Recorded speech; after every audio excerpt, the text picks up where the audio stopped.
Hello बच्चों, कैसे हैं आप सब। मेरे YouTube channel universal tuition centre में आप सबका स्वागत है।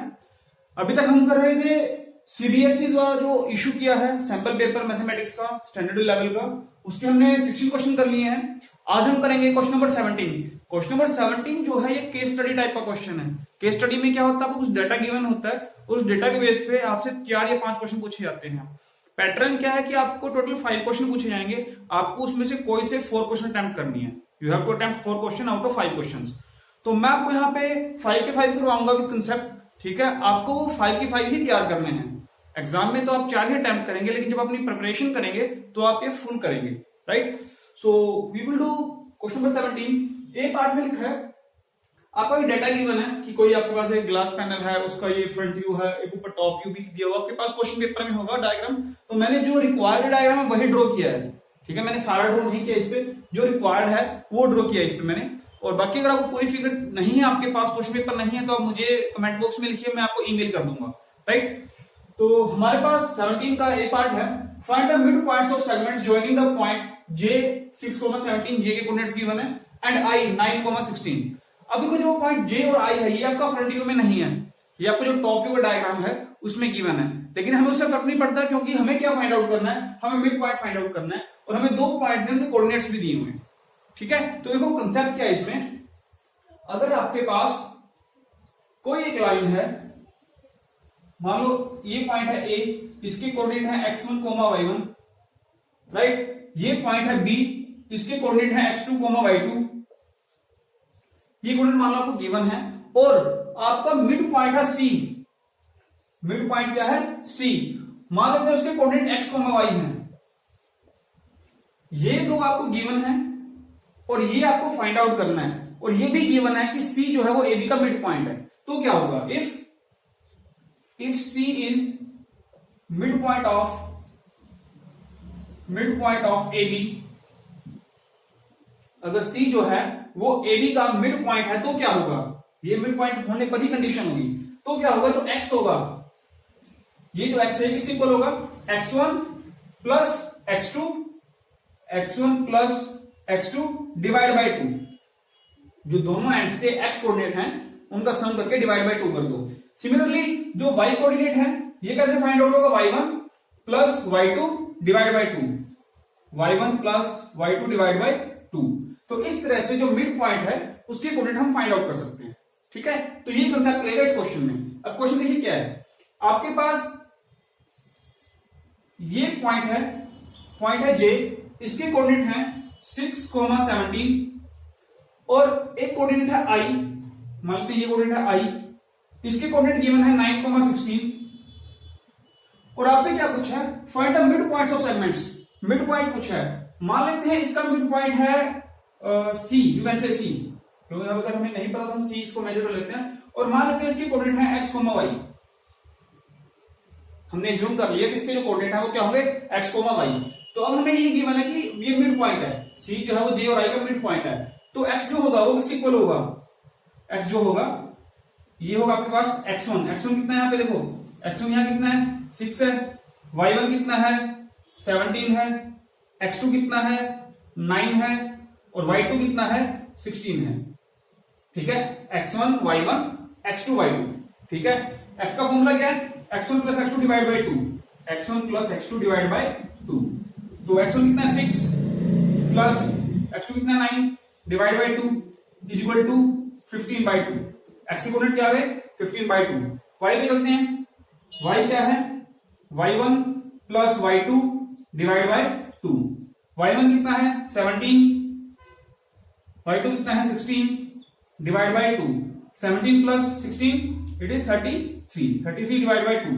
तो मिड पॉइंट की कोऑर्डिनेट्स क्या हुए, coordinates of mid point are, coordinates of mid point are क्या हुए, 15 बाई 2, 33 बाई 2, राइट। अब जब आपका आंसर आ जाता है, आपको 4 क्वेश्चन गिवन होगी, इसमें से आपको चेक करना है कि कौन सा है।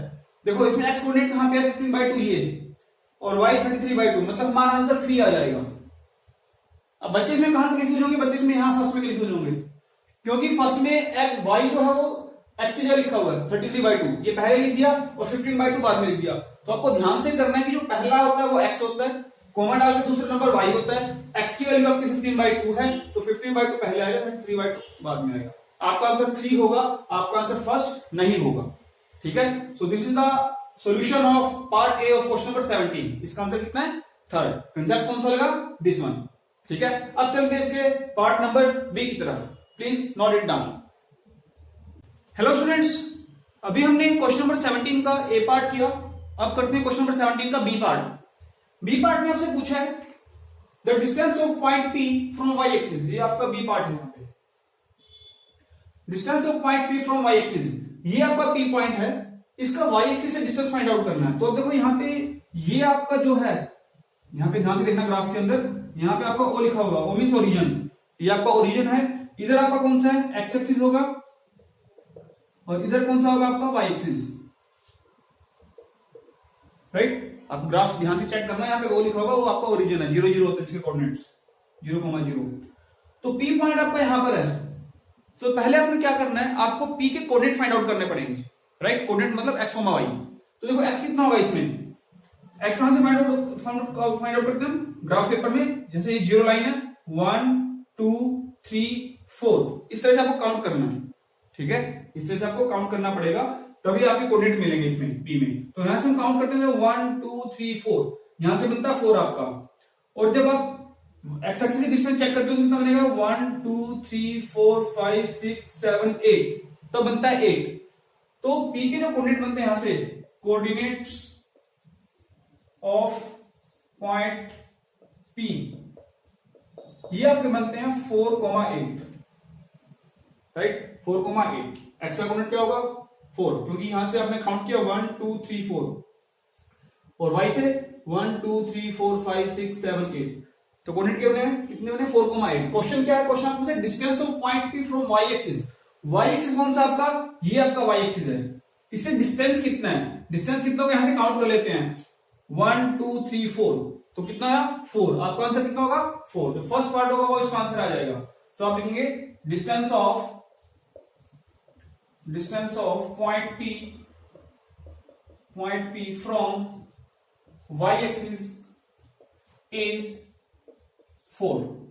राइट, ये आपसे पूछा था फ्रॉम वाई एक्सिस। एग्जाम में हो सकता है आपका एक्स एक्सिस का भी आ जाए कि find the distance of point P from X axis. अगर ऐसा होता find the distance of point P from X axis, तो इसका आंसर क्या बनता? 8, क्योंकि एक्स एक्सिस से डिस्टेंस कितना बनेगा इसका? 1 2 3 4 5 6 7 8। राइट, तो अगर आपसे एग्जाम में पूछते distance of point P from X axis, ये कितना आ जाएगा आपके पास? इज 8। हालांकि इस क्वेश्चन में सिर्फ y से पूछा तो इसका आंसर 1 ही आएगा, 4। राइट, 8 इसमें नहीं आएगा। लेकिन अगर वो एक्स एक्सिस पूछता है यहाँ पे find the distance of point from X axis, तब आपका आंसर 8 आ जाता। ठीक है, so this was the question number 17 B part. Now we will do question number 17 C part. चलिए स्टूडेंट्स, चलते हैं अपने सी पार्ट की तरफ। हमने ए पार्ट और बी पार्ट कर लिया, सी पार्ट की तरफ चलते हैं। उसने पूछा था distance between point A and S is, A और एस के बीच में कितना डिस्टेंस है? पॉइंट ए देखो कहां पर है, पॉइंट ए आपका यहां पर है, पॉइंट एस कहां पर है, पॉइंट एस आपका यहां पर है। इसके बीच का हमें डिस्टेंस फाइंड आउट करना है। तो देखो ये बीच का अगर हमें डिस्टेंस फाइंड आउट करना है तो इनके बीच की हम लाइंस को काउंट कर लेंगे। ये टोटली क्वेश्चन जो आपका ग्राफ पेपर पे बेस्ड है, तो इनके बीच की हम लाइंस को काउंट कर लेंगे। जितने इनके बीच की लाइंस होगी उतना उनका डिस्टेंस आ जाएगा। तो इसके बीच की लाइंस हम काउंट करते हैं, 1 2 3 4 5 6 7 8 9 10 11 12 13 14 15 16। तो यहां से लेके और यहां तक जो डिस्टेंस आपका वो कितना बनता है? 16, क्योंकि इसमें लाइंस कितनी आ रही है? 16 लाइंस आ रही हैं। तो इसका आंसर कितना आ जाएगा आपका? थर्ड, 3 आंसर आ जाएगा। हम लिखेंगे यहाँ पे the distance between point A and S is 16। ठीक है, 16 पता कैसे चला? हमने इनके बीच की लाइंस हैं, ये जो वर्टिकल लाइंस हैं, ये हमने काउंट कर ली। ये हमारी जो काउंटिंग कर रहे हैं हमने पता चला कि यहां से में एस लाइंस आती है आपके पास। तो टोटल डिस्टेंस कितना हो गया? ये 16। तो इसलिए आपके पास जो 17 का सी पार्ट है उसका आंसर कितना आएगा? Third, that is 16। So this was the part C of question number 17। Now we will move towards the part D of question number 17। चलिए अब चलते हैं क्वेश्चन नंबर 17 में डी पार्ट की तरफ। उसमें लिखा है find the coordinates of point which divides the line segment joining the points A and be in the ratio 1:3 internally. कि एक पॉइंट है ए, एक पॉइंट है बी, ये मान लेते हैं पॉइंट ए है, ये पॉइंट है B. Find the coordinates of point, मान लो यहां पे हम एक पॉइंट ले लेते हैं विच divide the line segment joining the point A and be in the ratio 1:3, जो इसको 1:3 में डिवाइड करते हैं इंटरनली, राइट। तो मान लेते हैं इसका हम फॉर एग्जांपल डी है मान लेते हैं, और इसके कोऑर्डिनेट मान लेते हैं सोमा वाई। क्लियर। तो अभी हमें क्या करना पड़ेगा, पहले हमें ए के और बी के कोऑर्डिनेट फाइंड आउट करने पड़ेंगे, तब जाके हम इस पॉइंट के कोऑर्डिनेट फाइंड आउट कर सकते हैं। तो देखो ए के कोऑर्डिनेट कैसे फाइंड आउट होंगे, पहले एक्स कोऑर्डिनेट देखते हैं। एक्स कोऑर्डिनेट आपका वाई एक्सिस से डिस्टेंस होता है, तो यहां से आप ये आपका 1 नंबर पे आ जाता है, तो आपका क्या बन जाएगा एक्स कोऑर्डिनेट 1। वाई कोऑर्डिनेट कैसे फाइंड आउट करोगे, यहां से चेक करेंगे, काउंट करना स्टार्ट करेंगे 1 2 3 4 5 6 7 8। तो 8 पे आप तो यहां पहुंचा, तो वाई कोऑर्डिनेट कितना आ गया 8। तो पॉइंट के ए के कोऑर्डिनेट कितने बने 1,8। ए के कोऑर्डिनेट बने आपके पास 1,8। बी पे चलते हैं, बी का डिस्टेंस देखिए कितना वाई एक्सिस से 1 2 3 4 5, बी का आ जाएगा 5। वाई एक्सिस से एक्स एक्सिस से डिस्टेंस चेक करते हैं 1 2 3 4 5 6 7 8 9 10। तो बी के कोऑर्डिनेट कितने बने आपके पास 10। तो बी के कोऑर्डिनेट बने आपके पास 5,10। क्लियर। ए के कोऑर्डिनेट आपके पास है 1,8, बी के कोऑर्डिनेट है 5,10, रेशियो दिया है 1:3, तो आपको कोऑर्डिनेट फाइंड आउट करने हैं। अब इसको इसमें फॉर्मूला कौन सा लगा, फॉर्मूला यूज जो है इसके अंदर, फॉर्मूला यूज्ड ये लगा इसके अंदर सेक्शन फॉर्मूला। सेक्शन फॉर्मूला आपने चैप्टर नंबर 7 में पढ़ा है, डिस्टेंस फॉर्मूला होते हैं, सेक्शन फॉर्मूला होते हैं। उसमें जो सेक्शन फॉर्मूला है वो यूज हुआ है कि अगर आपके पास एक लाइन है, ये ए कोऑर्डिनेट है, ये बी है, और मान लो ये सी कोऑर्डिनेट है, इसके हैं x1, y1, ए के कोऑर्डिनेट जो है वो x1, y1 है, बी के कोऑर्डिनेट है जो वो है x2, y2, और सी के कोऑर्डिनेट मान लेते हैं x, y, जो कि हमें फाइंड आउट करने हैं। और मान लो सी जो है वो ए बी को m/n में डिवाइड करता है। अगर सी पॉइंट ए बी को m/n में डिवाइड करता है, तो सी के कोऑर्डिनेट कैसे फाइंड आउट करेंगे, तो यहां से जो x आएगा वो कितना आएगा mx2 plus nx1 upon m plus n। ठीक है, x के जो कोऑर्डिनेट होंगे वो क्या होंगे m into x2 plus n into x1 divide by m plus n। Similarly जो y के कोऑर्डिनेट होंगे कैसे फाइंड आउट होंगे m y2 plus n y1 over m plus n। y के कोऑर्डिनेट आपके पास कैसे है m y2 plus n into y1 divide by m plus n। तो इस तरह x और y के कोऑर्डिनेट इसके फाइंड आउट हो जाएंगे हमारे। तो यहां पे देखो आपके पास x1 कितना है 1, y1 कितना है आपके पास यहाँ पे y1 है 8, x2 कितना है 5, y2 कितना है 10, m कितना है 1, n कितना है 3। ये आपको सारा डेटा यहां से पता चल रहा है। तो हम ये फॉर्मूला यूज करेंगे, x कोऑर्डिनेट फाइंड आउट करेंगे। x कितना है यहां से देखो mx2 plus nx1 over m plus n। Values put करते हैं 1 into 5 plus 3 into 1 upon 1 plus 3। तो कितना बन जाएगा 5 into 5 5 plus 3 into 1 3 divide by 3 plus 1 4, 5 plus 3 divide by 4, 8 divide by 4 is equal to 2। X coordinate क्या हमने 2। y देखते कितना बनेगा, y हमारे पास है m y2 plus n y1 over m plus n। तो वैल्यू पुट करते हैं 1 into 10 plus 3 into 8 over 1 plus 3। ये बन जाएगा 1 इंटू 10 10 प्लस 8 से 24 upon 1 plus 3 4, 24 plus 10 34, 34 divide by 4। इसको डिवाइड करेंगे कितना बनेगा 4 8 32, आपके पास रिमाइंडर बनेगा 2, 0 लेंगे 4 5 20, 8.5। तो x के कोऑर्डिनेट कितने बने 2, y का बना 8.5। तो आपके पास कोऑर्डिनेट ऑफ पॉइंट d के कोऑर्डिनेट कितने बने, coordinate of d, coordinate of d ये कितना बना आपके पास 2, 8.5। ये आपके पास d के कोऑर्डिनेट बने। आप देखते हैं इसमें से आंसर कौन सा बनता है, इसमें से आपके पास बनेगा 4th पॉइंट 2, 8.5। क्लियर। तो आपके पास डी पार्ट का आंसर आया 4th। इसमें बच्चे देखना यहां पे गलती ना कर जाएं, जैसे मैंने आपको पहले समझाया था फर्स्ट पॉइंट में यहाँ पे 8.5, 2 लिखा है और इसमें 2.5 लिखा है, तो आपका आंसर x, y आता है, तो 2.5 आएगा। गलती से आप 8.5, 2 मत कर देना, ठीक है। So this is the answer of question number 17 D part. अब चलते हैं क्वेश्चन नंबर 17 ई पार्ट की तरफ। चलते हैं पार्ट ई की तरफ, क्वेश्चन नंबर 17 पे। उसमें लिखा है आपके पास कि if a point X Y is equidistant from Q, जिसके कोऑर्डिनेट 9, एंड एस 17, देन, तो आपको 4 इक्वेशन दी है, आपको बतानी चारों में से ट्रू कौन सा है। तो देखो, अगर आपका कोई भी पॉइंट किन्हीं 2 पॉइंट से इक्वल डिस्टेंस पे है, तो इसका मतलब उन पॉइंट का उससे डिस्टेंस भी इक्वल होगा। फॉर एग्जांपल, जैसे मान लो इस क्वेश्चन में देखिए, ये मान लेते हैं पॉइंट Q, इसके कोऑर्डिनेट है 9, 8, ये पॉइंट है S, इसके कोऑर्डिनेट है 17, 8, और मान लेते हैं बीच में कोई एक और पॉइंट है, let us it is R, और उसके कोऑर्डिनेट मान लेते हैं X, Y, and this point is equidistant. Equidistant का मतलब इक्वल डिस्टेंस, R जो है इक्वल डिस्टेंस है किससे, Q से भी और S से भी, मतलब R Q is equal to R S. R का जो डिस्टेंस है क्यू से और एस से वो इक्वल है। You can say R is mid point of Q S, you can say, ठीक है। तो यहां से देखिए आपके पास, अगर if R is mid point of Q S, Y, because it is equidistant from Q and S. यहाँ लिखेंगे हम as R is equidistant from Q and S, so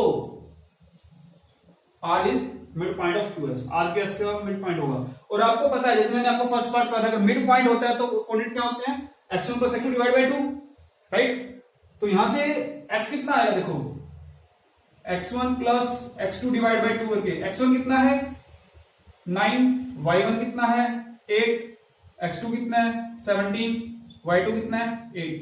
तो वैल्यू पुट करेंगे 9 plus 17 divide by 2, it means 26 divide by 2 is equal to 13। x की value कितनी आ गई 13।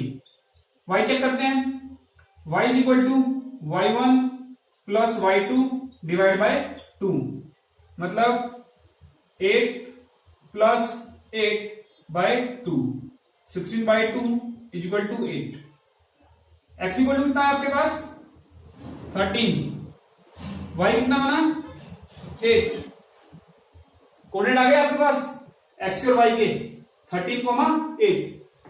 तो अब देखते हैं, चेक करते हैं ठीक कौन सा है, एक्स प्लस वाई। अगर आप एक्स प्लस वाई करते हो 13 प्लस 8 कितना बनेगा 21, ये ठीक नहीं है। Second, x minus 13 equal to 0, 13 minus 13 equal to 0, ये ट्रू हो रहा है, सेकंड वाला ट्रू हो रहा है आपका। थर्ड पे चलते हैं, y minus 13 equal to 0, no, 8 minus 13 it will not be equal to 0। Fourth, x minus y equal to 13 means 13 minus 8 is equal to 5, it is not equal to 13, so your answer is second, that x equal to 13 and it gives x minus 13 equals to 0। तो जो आपका second part है ये इसका answer आ जाएगा, that is x minus 13 equal to 0। इसको आप दूसरे मेथड से भी कर सकते हैं, डिस्टेंस फॉर्मूला लगा के। उसमें क्या होगा आपके पास, इन दोनों के बीच का डिस्टेंस फाइंड आउट करेंगे, फिर आप इन दोनों के बीच का डिस्टेंस फाइंड आउट करेंगे और उनको इक्वेट करेंगे, ठीक है, उससे भी हो जाएगा, आंसर सेम आएगा दोनों का, ठीक है। मुझे ये मेथड ठीक लगा, मैंने आपको इस मेथड से कराया, क्लियर। तो ये था आपके पास क्वेश्चन नंबर 17 का ई पार्ट। यहाँ पे हमारा जो क्वेश्चन नंबर 17 है वो कंप्लीट हो जाता है। अब चलते हैं क्वेश्चन नंबर 18 की तरफ।